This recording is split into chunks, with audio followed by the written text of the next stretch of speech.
There we go. Apparently it takes precedence over Minecraft. That's okay. Alright, so once you hit these 4 guys, well, if I actually hit them, for some reason my arrows are doing something quite strange. Anyway, there you go. They spawn a couple blazes down there. I don't like the positioning of the blazes very much. I've considered changing it. It's also part of the problem I have with Minecraft is that you can't, if stuff spawns far away from you, it doesn't aggro immediately. The range at which mobs become hostile is really quite short. So, yeah, you can make pretty quick work of these guys because they basically spend all their time hiding in here doing nothing. Of course, that should be an easy fix, actually. That's another oversight. This wall should be filled in. But anyway, no big deal. This is still a rough product.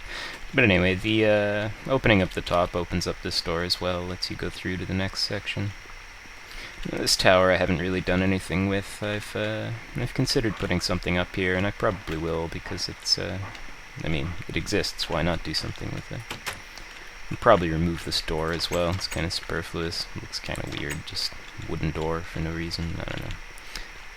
That's alright though. That's just nitpicking, really. Anyway, you go on up to the shell part, and this is it's another little platforming challenge. And I've put in, well, I haven't put in the secret yet. But I plan to have a secret for people who want to explore. Go through here, maybe a little ledge up here with a chest or something. But the intended path is this way. Just go along this ruined staircase here. It's really quite simple. There's a few places where you have to jump, make some jumps on vines, continue upward. And these jumps are really easy. They're hardly even jumps, actually. You can basically just walk. Oh no, yeah, you can walk. And you continue upward. Oh, hey, random mob spawns and creepers. And this is why I don't like random mob spawns. I mean, getting light in this room, first of all, is difficult because of the way ice works. You actually need to have a light source 4 blocks away from ice, otherwise the ice melts, turns into water, and then, you get a melty conch shell, and that just doesn't look very good. And I do like the idea of having a simple chandelier lighting the room. It looks quite good at night as well. Yeah, it's quite dark, obviously, but it's light enough for you to see, and it makes the chest a little bit more dramatic. And I think that just putting open torches everywhere really sucks. And the options aren't very good. So if I can't control mob spawns that way, of course I can use half blocks, but they'll still spawn on these blocks on the sides, and then I gotta put half blocks there, and I ruin the look of my shell, and it's just terrible.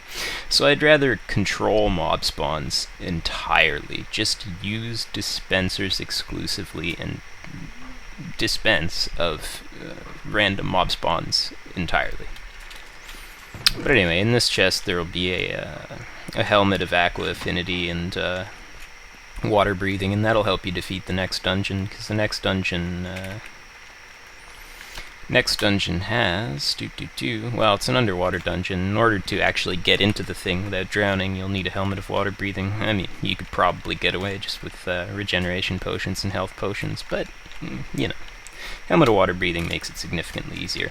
And that's also the thing about the map. We don't plan to use the adventure mode function. We don't plan to restrict the breaking and placing of blocks. We consider it, it's the only notable mechanic in Minecraft. Like, pretty much everything else is either functional. The bow's a functional mechanic, but the combat itself isn't very interesting. The platforming's not very interesting. It's you have a very rudimentary system of movement in the game, and that serves the game well. I think it's fine. I don't think that complicating it would actually make it any better, because the focus is really on breaking and placing blocks. And in the case of an adventure map like this, the focus, I think, is on creating a world that sets a certain mood that actually that meshes well with the narrative, that actually creates an interesting experience for the player.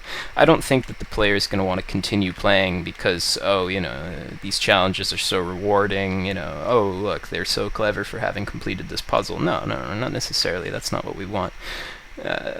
Generally, I think that the player will be driven to continue through curiosity. If you make a compelling game world with an interesting enough story, then the player continues playing simply because it's an interesting experience for them, and not because Minecraft is somehow inherently a good platformer, or a good fighter, or a good dungeon crawler, because it really isn't. I mean, seriously, this is the extent of the combat system. I left-click, and the fact that you can't stack potions means potions are functionally useless in combat. It suffers from the same problem as trying to think of another game. Okay, Skyrim, for instance. Skyrim, you basically just end up mashing left-click anyway, because, well, okay, you'll use potions and things in Skyrim as well, but you open up an inventory system and then chug like 100 potions in a millisecond. It's not very compelling, but the rest of the combat system consists largely of mashing either right or left-click, simply because that's the most effective way of dispensing with your enemies. You just say, oh, okay, I'm going to build any of the overpowered combat specs, which is basically any of them, because the level of difficulty is not very high. But, yeah, your strategy is generally just limited to beat things up. Because all of the... I've never seen anybody use any of the big illusion magics and all of this stuff in combat. I mean, I know, I played through as a destruction mage, and as a fighter, as a thief, and every single time, my default skill set was, I mean, as a mage, it was basically double fireball, just blow the whole room up, and as a thief, it was, shoot people. And then as a warrior, well, it's pretty self-explanatory, just right-click things until they die. So, yeah, similar sort of system, but if you could stack potions, then they'd legitimately become useful. I mean, if I had 64 potions on my hotbar, then suddenly this actually becomes useful. Somebody can stand there and spam potions instead of having to go, 1 potion, 2 potion, 3 potion, 4 potion, 5 potion, 6 potion, and so on, and then open up their inventory, click and drag more potions to their hotbar and whatever. I mean, it's just dysfunctional as a system when the rewards for using those potions are so slight, especially considering the level of investment required in order to actually create those potions. It takes quite a bit of resource to actually put these things together, and it takes time as well. And then, of course, you limit your carry space, which is also a pain. And in the regular game, I've never found any situation where potions were legitimately useful. And no, look at that. It's an upside-down staircase out of place. It's alright, though. That's the kind of thing that I'll notice later. Well, that I, notice in passing, anyway. And that's done because I've actually mirrored this conch shell. I basically just did one side, and then I mirrored it, and then I altered the other side a little bit.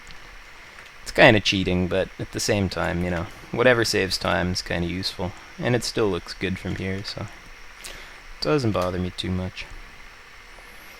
And the buildings, I wanted to have a similar style throughout the game, at least for these buildings. The sort of religious buildings, I wanted to feel linked. And I like this look. I think it's interesting. I think it looks, pretty nautical. I like the bulbs. I think that's pretty cool. So yeah, in general, pretty nice. And clamshells and things. It's nice too.